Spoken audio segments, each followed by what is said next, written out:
اچھا، آپ اکثر جو ہے نبی صلی اللہ علیہ وسلم کے نام کے ساتھ امام اعظم بولتے ہیں، صلی اللہ علیہ وآلہ وسلم، جی ہاں۔ جبکہ بریلوی اور دیوبندی جو ہے امام ابو حنیفہ رحمہ اللہ کے ساتھ امام اعظم بولتے ہیں، تو آپ نبی صلی اللہ علیہ وسلم کے لیے قائد اعظم کا لفظ استعمال کیوں نہیں کرتے؟ قائد اعظم کا لفظ بھی استعمال کر سکتے ہیں، ہمیں کوئی اعتراض نہیں ہے، لیکن امام جو ہے نا یہ بیسیکلی ایک ریلیجس ٹرم ہے۔ کبھی امام حسین علیہ السلام کو کسی نے قائد حسین علیہ السلام نہیں کہا، کیونکہ قائد تو ہماری انڈیا پاکستان بنگلہ دیش کی ٹرمنالوجیز ہے نا، قائد کہتے ہیں لیڈر کو، لیکن یہ تو ایک بالکل چھوٹا سا ورڈ ہے۔ امام لفظ جو ہے یہ بہت ورسٹائل ہے، یہ قائد کے لفظ کو بھی کور کرتا ہے، مرشد کے لفظ کو بھی کور کرتا ہے، پیشوا کے لفظ کو بھی کور کرتا ہے، ہادی اور رہنما کے لفظ کو بھی کور کرتا ہے۔ یہ سارے کے سارے معنی اگر کسی عربی کے لفظ میں کور ہوتے ہیں وہ امام ہے، ٹھیک ہو گیا۔ ایکسپرٹ کسی فیلڈ کا اس کو بھی امام کہا جاتا ہے، جیسے امام بخاری کو ہم حدیث کی فیلڈ کا امام کہتے ہیں، امام حسین علیہ السلام کو ہم حق کے لیے چاہے جماعت تھوڑی ہو باطل کے خلاف ٹکرانے میں امام سمجھتے ہیں امام حسین علیہ السلام کو۔ تو ہم امام اعظم نبی صلی اللہ علیہ وآلہ وسلم کو اس لیے کہتے ہیں کہ سب سے بڑے امام وہ ہیں۔ اعظم ایک سپرلیٹو ڈگری ہے جو صرف نبی صلی اللہ علیہ وآلہ وسلم کے لیے یوز ہونی چاہیے، اور کسی کے لیے نہیں۔ اعظم کہہ دیا نا آپ نے، سب سے بڑھ کر۔ اچھا، اس کی وہ دلیل میں کہیں گے جی وہ حضرت ابوبکر کو بھی صدیق اکبر کہتے ہیں، حالانکہ سب سے بڑے تو صدیق نبی علیہ السلام ہے۔ سر یہ صدیق اکبر آپ کے علماء کہتے ہیں، حدیثوں میں صدیق اکبر نہیں آیا، صدیق کا لفظ آیا۔ حضرت عثمان کے لیے، اچھا عثمان کے لیے نہیں آیا غنی اکبر، وہاں کہتے ہیں عثمان غنی، وہاں ان کا چور پکڑا جاتا ہے۔ ادھر کیوں نہیں سال لگایا ہوا عثمان غنی کبیر، جس طرح فاروق اعظم لگایا ہے؟ فاروق اعظم تو آپ نے لگا لیا ہے، وہ تو فاروق لقب ہے صرف۔ حضرت عثمان والا آپ بھول گئے ہیں سر، اور میں نے پکڑ لیا۔ کیوں پکڑ لیا؟ کیونکہ نہ میں وہابی نہ میں بابی، میں ہوں مسلم علمی کتابی۔ تو ورنہ حضرت علی کے ساتھ کیوں نہیں ایسے آ رہا؟ علی مرتضی آتا ہے، اکبر آیا کوئی لفظ لگایا ہوا انہوں نے؟ اعظم لگایا ہوا ہے؟ نہیں لگایا ہوا۔ امام حنیفہ رحمہ اللہ سے ہمیں کوئی چڑ نہیں، نعوذ باللہ، ان کے مقابلے پہ نہیں ہم کر رہے۔ امام حنیفہ کا کیا مقابلہ ہے نبی علیہ السلام کے ساتھ؟ ان کا تو اپنے دور میں کئی اماموں کے ساتھ مقابلہ نہیں ہے، تو ان سے بڑے امام ان کے دور کے اندر موجود ہیں۔ امام جعفر الصادق رحمہ اللہ تعالی المتوفی 148 ہجری، جو اہل بیت میں سے ہیں، اہل سنت اہل تشیع دونوں کے ہاں امام مانے جاتے ہیں، وہ امام حنیفہ کے استاد ہیں۔ پھر امام ابو حنیفہ کے ایک دوسرے استاد ہیں امام زید بن علی بن حسین۔ امام زین العابدین جو تھے نا، علی بن حسین المتوفی 95 ہجری، ان کے دو بیٹے تھے، محمد باقر اور دوسرے زید ابن علی، ٹھیک ہے۔ تو وہ زید ابن علی جو ہیں 124 ہجری میں فوت ہوئے ہیں، وہ امام حنیفہ کے استاد ہیں، اہل بیت میں سے۔ یہ رافضی لفظ بھی انہی کی وجہ سے نکلا ہے۔ ان کے سامنے کسی نے حضرت ابوبکر عمر کے اوپر زبان درازی کی تو انہوں نے کہا کہ تم نے اپنے امام کو چھوڑ دیا، تم رافضی ہو گئے۔ امام زید ابن علی تو وہ خود امام اعظم ہے اگر امام اعظم ان کے دور کے اعتبار سے دیکھا جائے۔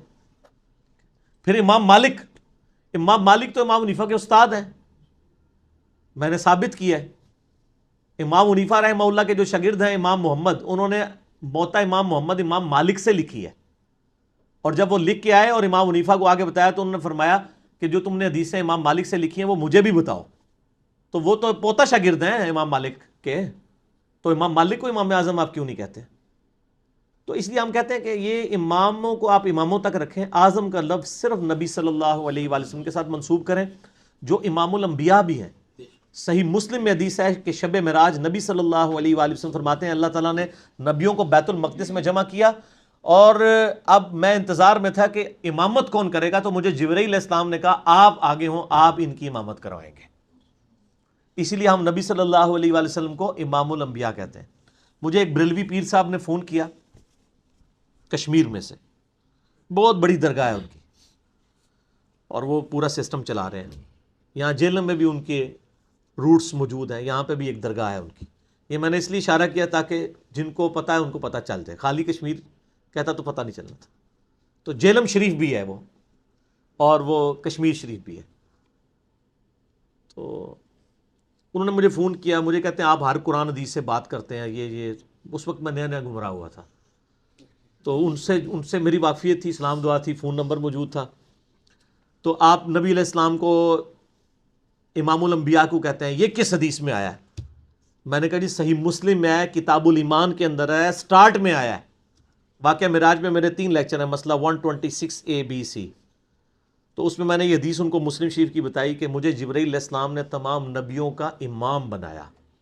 تو میں نے کہا یہ تو مسلم شریف سے ثابت ہے کہ آپ صلی اللہ علیہ وآلہ وسلم نے سارے نبیوں کی امامت کی ہے، تو یہ لقب تو ثابت ہو گیا. اب اس کے دانت کھٹے پڑ گئے. کہتا ہے جی اس سے تو نبی علیہ السلام کا نبیوں کی امامت کرنا ثابت ہوا ہے، امام الانبیاء ہونا ثابت کوئی نہیں ہوا. اپنی کوئی گل دورو دورو بھی نہیں ثابت ہوندی. اتھے دیکھو کیسا کیڑا نکالا.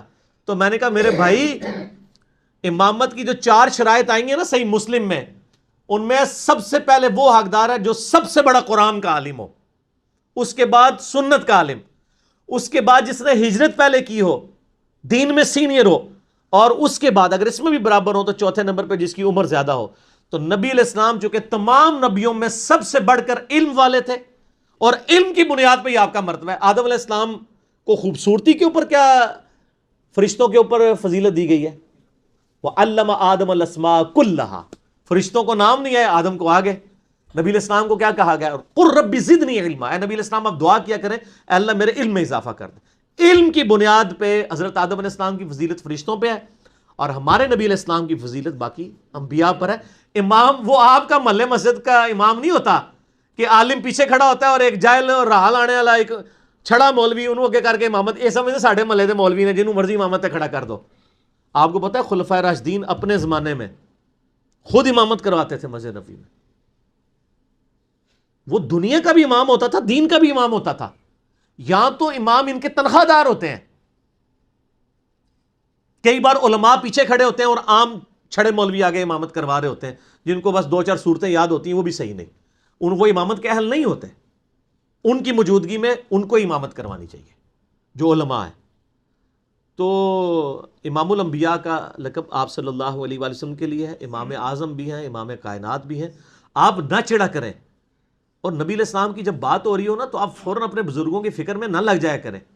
نبی علیہ السلام کی مبارک ذات اتنی یعنی بڑی ذات ہے کہ ان کے مقابلے پہ کسی کو لانا، یہ تو میں کہتا ہوں آپ جب یہ سوال کرنا ہی آپ کا توہین ہے. ضرورت ہی نہیں آپ کو. آپ کے پیٹ میں کیوں پیڑ ہوتی ہے؟ یا تو ہونا کہ آپ کا امام لادا ہو، میرا امام لادا ہو. تو ہمارے امام نبی علیہ السلام ہی ہے. ما ضل صاحبکم وما غوا. اسی لیے قرآن حدیث پڑھنے سے روکا جاتا ہے کہ قرآن میں جس امام کا ذکر ہے نا وہ نبی صلی اللہ علیہ وآلہ وسلم ہے، یا ان کے پیٹرن پہ چلنے والے. اطیعوا اللہ واطیعوا الرسول واولی الامر منکم فان تنازعتم فی شیء فردوہ الی اللہ والرسول. اگر آپ اپنے بڑے بزرگوں سے بھی آپ کا اختلاف ہو جائے، اپنے حکمرانوں سے بھی اور بڑے علماء سے بھی، تو پلٹاؤ اپنے فیصلے کو اللہ اور اس کے رسول یعنی کتاب و سنت کی طرف. ٹھیک ہو گیا جی. تو امام اعظم نبی صلی اللہ علیہ وآلہ وسلم ہی ہے، اور ہم کہتے ہیں انشاءاللہ کہتے رہیں گے. آپ اپنا قبلہ درست کر لیں. ٹھیک ہو گیا جی. ٹھیک. اچھا غوث اعظم کا مطلب بھی بتا دیں، اور یہ بھی بتا دیں آخر ہے کون؟ غوث اعظم تو اللہ تعالیٰ کی ذات ہے جی، اس میں کوئی شک نہیں ہے. غوث کہتے ہیں مددگار کو. بڑا مددگار، سب سے بڑا مددگار کون ہے؟ اللہ. ہاں انڈیا پاکستان بنگلہ دیش میں شیخ عبد القادر جیلانی کی طرف ہمارے دیوبند اور بریلوی علماء نے ان کو منسوب کیا ہوا ہے. ان کو غوث اعظم کہتے ہیں. اشرف تھانوی صاحب بھی غوث اعظم لکھتے ہیں، اور اس طریقے سے حمزہ بریلوی صاحب بھی ان کو غوث اعظم لکھتے ہیں. غوث اعظم اللہ ہی ہے. یہ تو غوث ہے ہی نہیں ہے تو اعظم کیا ہے؟ ان کا نام تھا شیخ عبد القادر جیلانی. وہ گیلانی بھی بولتے ہیں، وہ گاف جیم بن گئی ہوئی ہے. تو شیخ عبد القادر جیلانی کی طرف یہ منسوب کیا. المتوفہ 561 ہجری، ایک عالم دین گزرے ہیں 6 صدی ہجری کے اندر، 561 ہجری میں فوت ہوئے. ان کے اوپر میرا ایک کلپ بھی ہے. شیخ عبد القادر جیلانی رحمۃ اللہ علیہ 11، بلکہ اس کا نام ہے 11ویں والے پیر کی نماز کا طریقہ. اسے صرف 11ویں کھانے کے لیے ہے. تو وہ غوث اعظم ان کو ویسے کہتے ہیں، انہوں نے کہیں نہیں کہا، نہ ان کو کسی نے کہا ہے. یہ لوگوں نے ان کی طرف منسوب کیا. یہ لقب غلط ہے، یہ لفظ استعمال نہیں کرنا چاہیے. یہ ساری ٹرمنالوجیز جو اعظم اور ان بڑی بڑی جو ہیں، یہ یعنی اگر تکوینی امور سے تعلق رکھتی ہیں تو وہ اللہ کی طرف منسوب ہوں گی. اگر وہ دین کے امامت کے پوائنٹ آف ویو سے ہیں تو وہ نبی علیہ السلام کی طرف منسوب ہوں گی، اور کسی کی طرف نہ منسوب کریں. ان لوگوں نے کبھی حضرت علی علیہ السلام کو تو غوث اعظم نہیں کہا، کبھی بھی نہیں کہیں گے. کیونکہ انہوں نے ٹرم بنائی ہے. اور پھر آپ دیکھیں انہوں نے یہ مشہور کیا ہوا ہے کہ چوں محمد درمیان انبیاء، غوث اعظم اسی طرح غوث اعظم درمیان اولیاء. وہ کہتے ہیں جس طرح نبی صلی اللہ علیہ وآلہ وسلم کا مرتبہ نبیوں میں ہے نا، اسی طریقے سے شیخ عبد القادر جیلانی کا مرتبہ اولیاء میں ہے. کتنا بڑا جھوٹ ہے. صحابہ کرام کیا نبی ہیں؟ تو اولیاء کی کیٹیگری میں آتے ہیں. صحابی تو ان کا ایک ٹائٹل ہے نا، وہ علیحدہ چیز ہے. ٹرم جو قرآن و سنت میں آئی ہے وہ تو یا نبی آئی ہے، اور غیر نبی جو نیک ہوتا ہے ولی، اسی میں آگے آپ شہید صدیق وہ تو مرتبے ہیں. ٹرمز دو ہی ہیں نیک بندوں کی، نبی اور غیر نبی. غیر نبی کو آپ ولی کہتے ہیں جو نیک ہو. قرآن میں بھی ہے نا کہ کچھ اولیاء اللہ ہوتے ہیں، کچھ اولیاء طاغوت ہوتے ہیں، شیطان کے اولیاء ہوتے ہیں، کچھ اللہ کے اولیاء. امام حمزہ بریلوی صاحب سے احکام شریعت میں یہ سوال ہوا کہ اولیاء اللہ کے سردار کون ہے، تو انہوں نے کہا حضرت ابوبکر صدیق رضی اللہ تعالیٰ عنہ. انہوں نے شیخ عبد القادر جیلانی کا نام نہیں لیا. یہ احمد بریلوی صاحب کی میں بات کر رہا ہوں. تو سر یہ جعلی شعر اپنی مسجدوں سے ہٹائیں، ٹھیک ہے، یہ کام چھوڑ دیں. آپ لوگ اگر خلفائے راشدین تک رہتے نا تو آپ کو ہدایت بھی مل جاتی. علیکم بسنتی وسنت الخلفاء الراشدین المہدیین، ابو داؤد ترمذی نسائی ابن ماجہ. تم پر میری سنت اور میرے خلفائے راشدین کی سنت لازم ہے. تو یہ تو پھر اپنے لوگوں کے ساتھ منسوخ ہے. بزرگوں کو ہمیں کوئی دشمنی نہیں ہے. آج اگر ہم حضرت عیسیٰ علیہ السلام کے بارے میں جو لوگ غلط عقیدے ہیں بیان کرتے ہیں اور ہم کہتے ہیں حضرت عیسیٰ اللہ کے بیٹے نہیں ہیں، وہ اللہ کے بندے ہیں، قرآن میں تو یہاں تک ہے وہ روٹی کھانے کے محتاج تھے، سورہ مائدہ آیت نمبر 75 میں. تو یہ حضرت عیسیٰ کی توہین نہیں ہو رہی ہوتی، یہ بتایا جا رہا ہوتا ہے ان کو خدا نہ مانے. آپ کے بزرگوں کی ہم کوئی توہین نہیں کرتے، وہ ہمارے بھی بزرگ ہیں. ہم یہ کہتے ہیں کہ ان کو نبی نہ مانیں، ان کو صحابہ کے مرتبے پہ نہ لے جائیں، ان کو جدھر ہے نا ادھر ہی رہنے دیں. اس سے نیچے بھی نہ کریں، اس سے اوپر بھی نہ کریں. آپ کے دل کی خواہشات کا تو ہم کچھ نہیں کر سکتے. تو علم کی یہ دنیا ہے، تو علم کے میدان میں جذبات کی کوئی حیثیت نہیں. ٹھیک ہو گیا. علی بھائی یہ بتا دیں کہ نماز غوثیہ کون سی نماز ہے اور اس کو پڑھنے کا طریقہ کیا ہے؟ ماشاءاللہ آپ صلاۃ و تسبیح کا طریقہ پوچھیں، کوئی اور طریقہ پوچھیں. نماز غوثیہ تو ہے ہی جھوٹی نماز منسوب کی گئی ہے شیخ عبد القادر جیلانی رحمۃ اللہ علیہ کی طرف. اور میں نے اس کے اوپر پہلے بھی ڈسکشن کئی دفعہ کی ہے. مسئلہ نمبر 3 دعا صرف اللہ ہی سے، اس میں بھی کی ہے. میرا ریسرچ پیپر نمبر جو 3 ہے نا، دعا صرف اللہ ہی سے، اس ریسرچ پیپر میں نماز غوثیہ کا پورا طریقہ لکھا ہوا ہے. اور اس کا باطل ہونا کتاب و سنت سے بتایا گیا. ویسے ضرورت نہیں ہے، اتنی بڑی شڈول ہے کہ آپ کو پتہ چل جائے گا. وہ اس کو صلاۃ الاسرار بھی کہتے ہیں بڑی راز والی ایک نماز ہے. وہ کہتے ہیں اس کی ترکیب یہ ہے کہ بعد از نماز مغرب سنتیں پڑھ کر 2 رکعت نفل پڑھے، اور بہتر ہے کہ الحمد کے بعد 11 بار کل شریف پڑھے. سلام کے بعد اللہ کی حمد اور نبی علیہ السلام پر 11 بار درود شریف پڑھے. پھر عراق کی جانب 11 قدم چلے. ہاں جی، نہیں نماز تو بات سب تانوں فکر پہ گی وچ باہر کا مسئلہ نہیں، مسئلہ ٹرنے کا ہے. ٹھیک ہے نا جی. تو عراق کی جانب 11 قدم چلے اور ہر قدم پر کہے یا غوث الثقلین، اے جنوں اور انسانوں کے فریاد رس. کس کو؟ عبد القادر جیلانی رحمۃ اللہ علیہ کو، اللہ کو نہیں وہ کہہ رہے. و یا کریم الطرفین، اور اے دونوں طرف سے کریم، یعنی ماں اور باپ دونوں کی طرف سے سید. اغثنی، میری مدد کیجئے. ومددنی، اور میری یعنی حاجت روائی کیجئے. فی قضاء حاجتی، میری حاجت کے معاملے میں. یا قاضی الحاجات، اے حاجتوں کے پورا کرنے والے. قاضی الحاجات، آپ نقشبند کے سلسلے میں جو ختم پڑھا جاتا ہے نا ان کا، جو نقشبندیہ کا، اس میں تو اللہ تعالیٰ کے یہ وہ نام ایک پڑھا جا رہا تھا، یا قاضی الحاجات، وہ گیٹیاں پھینک رہے ہوتے ہیں. اور یہاں پہ شیخ عبد القادر جیلانی کے ساتھ، نعوذ باللہ من ذالک. اور یہ بار شریعت میں سر لکھا ہوا ہے طریقہ. مفتی امجد علی صاحب احمد بریلوی صاحب کے خلیفہ ہیں، انہوں نے نماز والے چیپٹر میں نماز کا طریقہ لکھا ہوا ہے. اور ریاض قادری صاحب نے بھی فضان سنت میں لکھا ہوا ہے یہ طریقہ. تو پرانی والی فضان سنت میں، نئی والی میں مجھے نہیں پتا ہے یا نہیں ہے. یہ بالکل جھوٹی نماز ہے، باطل نماز ہے. یہ نماز پڑھنا تو بات کی بات ہے، یہ پڑھنے سے پہلے ہی آپ کے عقیدے کی خرابی ہو جائے گی جب آپ اللہ کے علاوہ کسی اور کو مدد کے لیے پکاریں گے. قرآن واضح ہے، ایاک نعبد و ایاک نستعین. ٹھیک ہوگا جی. اور مسئلہ نمبر 3 ہے میرا دعا صرف اللہ ہی سے، اور اسی کی ایکسٹینشن ہے مسئلہ 43 وسیلہ اور توسل کے صحیح احکام و مسائل. تو مہربانی کرو یہ طریقہ نہ پوچھا کرو. صلاۃ و تسبیح آپ طریقہ پوچھ لیں، باقی نمازوں کا طریقہ پوچھیں.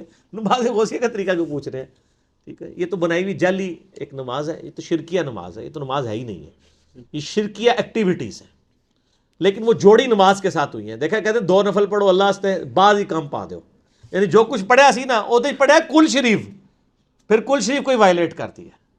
اللہ تعالیٰ نے قرآن حکیم سمجھنے کے لیے آسان بنا دی ہے، جبکہ علماء نے قرآن کے ترجمے اور تفاسیر لکھنے میں 10 15 جلدیں لگا دی ہیں، جو ترجمہ اور تفسیر کی ہے انہوں نے، اس میں انہوں نے اپنے فرقے کو بھی سپورٹ کیا ہے کافی. تو ان کا یہ عمل کیا بدعت نہیں ہے؟ نہیں جی، ہم بدعت نہیں کہتے، اس میں کچھ حصہ بدعت کا ضرور شامل ہے. اگر بدعت کہہ دیں گے تو لوگ قرآن ہی نہ پڑھنا چھوڑ دیں. ہم کہتے ہیں اپنے اپنے فرقوں کے ترجمے کیے ہوئے قرآن پڑھیں، آپ بالکل پڑھیں. اور اگر کوئی بریلوی ہے وہ مذہب بریلوی صاحب کا ترجمہ پڑھ لے، اگر کسی اور کا نہیں پڑھنا چاہتا. اگر کوئی دیوبندی ہے تو اشرف علی تھانوی صاحب کا ترجمہ پڑھ لے اگر کسی اور کا نہیں پڑھنا چاہتا. اگر کوئی اہل حدیث ہے تو جناح گڑھی صاحب کا ترجمہ پڑھ لے اگر کسی اور کا نہیں پڑھنا چاہتا. کوئی شیعہ ہے تو فرمان علی شاہ صاحب کا ترجمہ پڑھ لے، قرآن پڑھے صحیح. بہرحال یہ ایک تلخ حقیقت ہے، قرآن تذکیر کے لیے ضرور آسان ہے، اس کے لیے آپ کو کسی تفسیر کی ضرورت نہیں ہے، یہ حقیقت ہے. تفاسیر تو لکھی گئی ہیں ذرا لوگوں میں انٹرسٹ پیدا کرنے کے لیے، شان نزول اور یہ وہ. ہم تو اکثر کہتے ہیں شان نزول سے کوئی فرق نہیں پڑتا، اینڈ رزلٹ وہی ہے. دنیا میں اکثر مثال دیتا ہوں کہ ٹریفک سگنل میں گرین کلر کس لیے رکھا گیا ہوگا، کوئی اس کا شان نزول تو ہوگا نا کسی دماغ پہ کہ جی اس پہ چلنا ہے اور ریڈ کے اوپر رکنا ہے. وہ آپ اگر ڈیپ ڈگ کر بھی لیں تو کیا ٹریفک قانون چینج ہو جائے گا؟ وہ وہی رہے گا. کوئی کہہ سکتا ہے جی وہ جس کے دماغ میں آیا گرین کلر گرینری خوبصورتی کی نشانی ہے تو اس لیے گرین پہ چلیں، اور ریڈ بلڈ کا کلر ریڈ ہوتا ہے اس وجہ سے اس وقت ریڈ کلر رکھ دیا گیا ہوگا. ٹھیک ہے جی، اور اگلا رزلٹ کا ڈوکے نکلیا جائے اگے ٹورو نا. کیا یہ رزلٹ نکالنے سے ریڈ پہ آپ چلنا شروع کر دیں گے اور گرین پہ رک جائیں گے؟ تو سر ایاک نعبد و ایاک نستعین کی جتنی بھی تفسیریں کریں، اگر اس میں سے آپ یا علی مدد نکالنا شروع کر دیں یا شیخ عبد القادر جیلانی مدد نکالنا شروع کر دیں، تو اسی طریقے سے ہے کہ آپ ریڈ کے اوپر چلا رہے ہیں اور گرین پہ رکوا رہے ہیں. اس کی جتنی بھی تفسیر کریں اینڈ رزلٹ یہی نکلنا ہے، دعا صرف اللہ ہی سے. تو اس طرح کی جو تفسیریں ہیں نا وہ تو واقعی بدعت ہے، وہ تو ظلم ڈھایا ہے انہوں نے، قرآن کی تحریف کی ہے. آپ ضرور پڑھیں ان کو. میں اکثر کہتا ہوں آپ کوئی بھی تفسیر پڑھیں، آپ دیکھ لیں کہ اس کی تفسیر میں آیت آ رہی ہو اور کوئی مین سٹریم کی اہل سنت کی کتاب کی کوئی صحیح حدیث آ رہی ہو، وہ آپ فالو کریں. اس کے بعد جو مولوی نے خود اپنا دماغ کی نکالی ہوئی ہے نا جو گرمی اپنے فرقے کو سپورٹ کرنے کے لیے، اس کو آپ سائڈ پہ رکھیں، آپ اس کو فالو کریں. اور اس طرح کی تفسیر آپ کو، یعنی میں نے تو قرآن کی تفسیر کے اوپر بھی ایک کلپ چڑھا ہوا ہے، مولانا مودودی کی پڑھ لیں رحمہ اللہ تعالیٰ، تفہیم القرآن پڑھ لیں. تفسیر ابن کثیر جو تحکیم کے ساتھ آئی ہے، صحیح اور ضعیف کے فرق کے ساتھ، مکتبہ اسلامیہ نے شیخ زبیر صاحب کی تحکیم کے ساتھ چھاپی ہے، وہ آپ پڑھ لیں. احسن البیان سعودیہ والے ایک مفت قرآن دیتے ہیں، وہ بھی آلموسٹ ٹو دی پوائنٹ تفسیر ہوئی ہوئی ہے، دارالاسلام والوں نے چھاپی ہوئی ہے، وہ آپ پڑھ لیں. کوئی بھی پڑھیں، ایون کنز الایمان پڑھ لیں ترجمہ اور خزائن العرفان تفسیر، ٹھیک ہے، لیکن اس میں جو سائڈ پہ انہوں نے اپنی باتیں لکھی ہیں وہ چھوڑ دیں، جو اس کے مطابق لکھی ہوئی ہیں وہ آپ لے لیں، تو آپ کو کوئی مشکل نہیں ہوگی. میرا مسئلہ نمبر 170 ہے، قرآن کے 8 ترجموں کا دھوکہ جو دیا جاتا ہے کہ ہر ایک نے ترجمے اپنے اپنے کیے ہیں. نہ سر، ترجمے ایک جیسے ہی ہیں. میں اکثر کہتا ہوں کہ 10 پی ایچ ڈی انگلش بیٹھے ہونا، میں ان کو انگلش کا ایک مضمون دوں، وہ 10 کے 10 مختلف ترجمہ کریں گے. 100% تو ایک نہیں ہوگا، لیکن مفہوم 100% ایک ہوگا. یہ نہیں ہے کہ بسم اللہ کا ترجمہ ایک کر دے گا شیطان کے نام سے شروع اور دوسرا کہہ دے گا اللہ کے نام سے شروع. او بھائی بسم اللہ کا ترجمہ کوئی کر دے گا شروع اللہ کے نام سے، کوئی کر دے گا اللہ کے نام سے شروع، کوئی کہہ دے گا شروع کرتا ہوں اللہ کے نام سے. وہ سب نے اللہ کے نام سے شروع کیا. یہ جھگڑے بنائے ہوئے ہیں انہوں نے، اور وہ پھر کہتے ہیں جی انہوں نے ترجمے ہی غلط کر دیے ہیں. ترجمہ کیسے غلط ہو گیا؟ تو پھر میں نے کہا تھا آپ اپنی بسم اللہ بدل لیں.